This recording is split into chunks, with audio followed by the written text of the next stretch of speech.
Hello నమస్తే. నేతల నోటి దూల చాలా సందర్భాల్లో చూస్తూ ఉన్నాం మనం. రాజకీయ పార్టీలకు సంబంధించిన నేతలు ప్రత్యర్థి పార్టీలపైన, ప్రత్యర్థులపైన నోటి దూలతో చెలరేగిపోవడం చాలా సందర్భాల్లో చూస్తున్నాం. ఆంధ్రప్రదేశ్కి సంబంధించిన అటువంటి నోటి దూల నాయకుల లిస్టు చదివితే చాంతాడంత ఉంటుంది. తెలంగాణలో కూడా అటువంటి నాయకులు కొంతమంది మోపయ్యారు. సో ఈ నాయకుల నోటి దూల చాలా సందర్భాల్లో పార్టీలకు, పార్టీ అధిష్టానాలకు తలనొప్పులు తెస్తూ వస్తుంది. కొన్ని సందర్భాల్లో పార్టీలు, పార్టీ నాయకత్వాలు ఇటువంటి నోటి దూల నాయకుల్ని వదిలించుకునే అవకాశం కూడా ఇస్తుంది. సో తెలుగుదేశం పార్టీకి అటువంటి ఒక అవకాశం ఇప్పుడు వచ్చింది.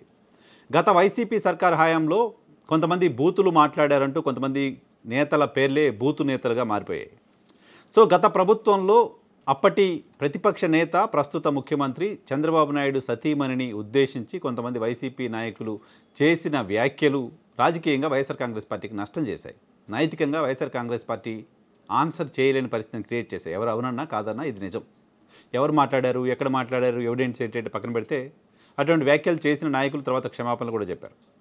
సో ఇప్పుడు టీడీపీ అధికారంలో ఉన్న సందర్భంగా, కూటమి అధికారంలో ఉన్న సందర్భంగా కొద్ది రోజుల క్రితం ఓ తెలుగుదేశం పార్టీ సోషల్ మీడియా కార్యకర్త మాజీ సీఎం జగన్మోహన్ రెడ్డి సతీమణిని ఉద్దేశించి నోటి ధూలతో కొన్ని వ్యాఖ్యలు చేశారు.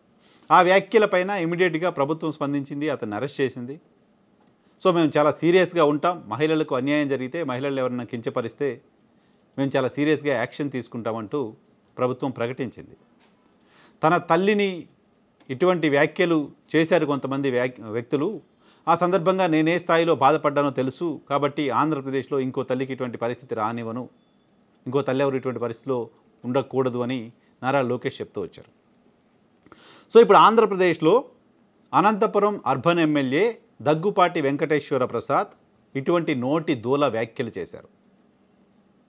హీరో జూనియర్ ఎన్టీఆర్ను ఉద్దేశించి, ఆయన కుటుంబ సభ్యులను ఉద్దేశించి, ఆయన తల్లిని ఉద్దేశించి దగ్గుపాటి వెంకటేశ్వర ప్రసాద్ మాట్లాడిన మాటలు ఏమాత్రం కూడా ఎవరూ సహించేవి కాదు. ఆయన సినిమాకు వ్యతిరేకంగా, ఆయన సినిమాని ఆడకుండా చూడటంలో భాగంగా దగ్గుపాటి వెంకటేశ్వర ప్రసాద్ చేసిన ప్రయత్నాలు ఆ ఆడియోలో మనకి వినపడుతున్నాయి. లోకేష్కి వ్యతిరేకంగా ఎలా ఉంటాడు, చంద్రబాబుకి వ్యతిరేకంగా ఎలా ఉంటాడు, వాడి సినిమాల్ని ఆడనీయం, సినిమా ఆడదు అంటూ అహంకారపూరితంగా ఆయన మాట్లాడడం విన్నాం. నేను ఈ నియోజకవర్గ ఎమ్మెల్యేని, నియోజకవర్గ ఎమ్మెల్యే అంటే నియోజకవర్గాలన్నీ వాళ్ళకి రాసిచ్చేశారా? సామంత రాజ్యాలా? అక్కడ ఎవరు సినిమా ఆడించాలన్నా, అక్కడ ఎవరు వ్యాపారం చేయాలన్నా, అక్కడ బతకాలన్నా ఎవరన్నా ఎమ్మెల్యేల పర్మిషన్ అవసరం ఉంటుందా? రాజ్యమా? సామంత రాజులా మీరు? ఏంటంత అహంకారం? ఏమన్నాడు జూనియర్ ఎన్టీఆర్ నారా లోకేష్ని? 20 ఏళ్ళుగా రాజకీయాలను అబ్జర్వ్ చేస్తున్నాను, నేను ఎక్కడ జూనియర్ ఎన్టీఆర్ నారా లోకేష్ని ఉద్దేశించి ఏదైనా మాట్లాడడం వినలా, చూడలా, కనపడలా. నారా లోకేష్ నువ్వు ఇది, నువ్వు అది అని జూనియర్ ఎన్టీఆర్ ఎక్కడ మాట్లాడడం నేనైతే వినలా. మరి ఆ మాటకు వస్తే జూనియర్ ఎన్టీఆర్ తెలుగుదేశం పార్టీ కోసం 2009లో శ్రీకాకుళం నుంచి క్యాంపెయిన్ మొదలుపెట్టి తన ప్రాణాల మీదకు తెచ్చుకున్న సంఘటనకు ప్రత్యక్ష సాక్షులం మేమంతా. తెలుగుదేశం పార్టీ కోసం, తెలుగుదేశం జెండా కోసం కష్టపడ్డ వ్యక్తి జూనియర్ ఎన్టీఆర్.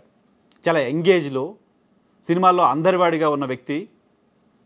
ఆ ఏజ్లో ఓ పార్టీ జెండా పట్టుకుని క్యాంపెయిన్ చేయడం అంటే ఆయన కెరీర్ని ఫలంగా పెట్టడమే.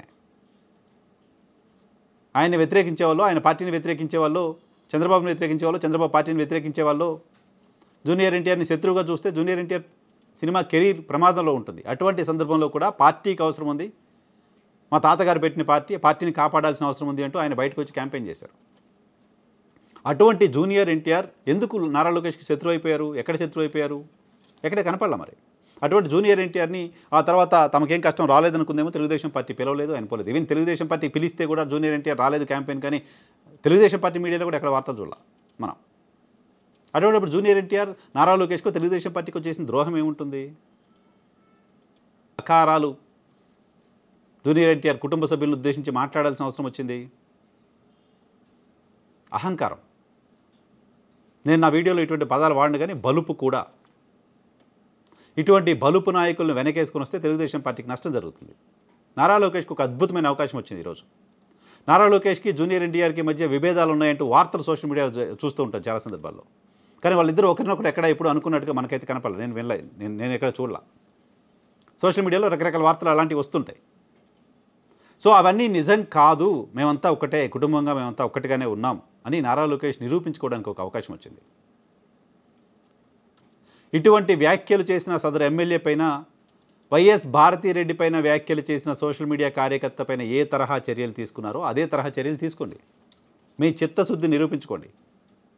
పైగా నారా లోకేష్ నిజంగా మీరు మీ తల్లి విషయంలో వేరే ఎవరో ఇటువంటి మాటలు మాట్లాడితే బాధపడతాం ఎవరైనా మనుషులం. అటువంటి మాటలు మాట్లాడిన వాళ్ళని క్షమించాల్సిన అవసరం లేదు, క్షమించకూడదు. జూనియర్ ఎన్టీఆర్ కుటుంబ సభ్యులను ఉద్దేశించి మాట్లాడిన మీ పార్టీ ఎమ్మెల్యే పైన కూడా అదే తరహా చర్యలు తీసుకోండి. మీరు పడ్డ బాధే జూనియర్ ఎన్టీఆర్ కూడా పడుతుండొచ్చు. కాబట్టి ఆ ఎమ్మెల్యే పైన చర్యలు తీసుకుని నారా లోకేష్ నాకు జూనియర్ ఎన్టీఆర్కి విభేదాలు లేవని క్లారిఫై చేయొచ్చు. నేను ఏ మహిళకి అన్యాయం జరిగినా, ఏ మహిళ గురించి ఎవరు తప్పుడుగా మాట్లాడినా ఇదే తరహా చర్యలు తీసుకుంటాను, ఇంతే సీరియస్గా ఉంటాను అని ఒక మెసేజ్ కూడా రాష్ట్ర ప్రజలకు పంపించినట్లు అవుతుంది. ఇంత గందరగోళం జరిగిన తర్వాత జూనియర్ ఎన్టీఆర్ ఫ్యాన్స్ వెళ్ళి ఎమ్మెల్యే ఇంటి దగ్గర క్యాంప్ కార్యాలయం దగ్గర గొడవ చేస్తున్న తర్వాత, ప్రజల్లో అబాస్ పాలైన తర్వాత, పాలచన అయిపోయిన తర్వాత దిక్కు తోచక సదరు ఎమ్మెల్యే బయటకు వచ్చి ఆడియో నాది కాదు, ఎవరో క్రియేట్ చేశారు, అయినా సరే నేను సారీ అని చెప్తున్నారు. ఓ ఎమ్మెల్యే నీ వాయిస్ కాకపోతే, నీ క్యారెక్టర్ అసాసినేషన్ ఇంత పెద్ద ఎత్తున జరుగుతుంటే బయటకు వచ్చి నువ్వు ధర్నా చేయాలా, నువ్వు వెళ్ళి పోలీస్ స్టేషన్ కంప్లైంట్ రాసి ఇచ్చి వాళ్ళపైన చర్యలు తీసుకోండి అని చెప్పాలా. నువ్వు చేయని తప్పుకు క్షమాపణలు చెప్పేంత ఉదాత్త మనసు నీకుందని అనంతపురం అర్బన్ ప్రజలు ఎవరు అనుకోవట్లా. నువ్వు క్షమాపణ చెప్పావంటేనే కమిట్ అయినావు మిస్టేక్ని. ఆడియోలు ఎఫ్ఎస్ఎల్కి పంపిస్తే ఆ రిపోర్ట్లన్నీ వచ్చి ఎవడ ఆడియోనో తేలడానికి ఎన్ని సంవత్సరాలు పడుతుంది?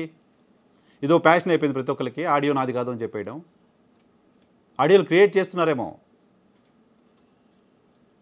చెప్పమనండి సదరు ఎమ్మెల్యేని, నేను ఎవరితోటైతే ఫోన్ కాల్ మాట్లాడినట్లుగా ఆడియో బయటకు వచ్చిందో, ఎవరితో మాట్లాడిన ఆడియో అయితే బయటకు వచ్చిందో, ఏ కార్యకర్తో జూనియర్ ఎన్టీఆర్ ఫ్యానో, తెలుగుదేశం పార్టీ కార్యకర్తో, లేకపోతే ఎమ్మెల్యే అంచుడు ఎవరితోటైతే ఈయన మాట్లాడిన కాన్వర్జేషన్ బయటకు వచ్చిందో, ఆ టైం తీసి ఆ టైంకి ఎమ్మెల్యే ఫోన్ కాల్ నుంచి ఆ సదరు వ్యక్తి ఫోన్ కాల్కి ఫోన్ వెళ్ళిందా లేదా చూస్తే సరిపోతుంది. వాయిస్ నీదా కాదా జనాలకు క్లారిటీ ఉంది.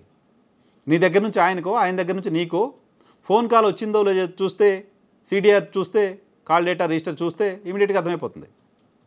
వాయిస్ చెక్ చేయాల్సిన అవసరంలా.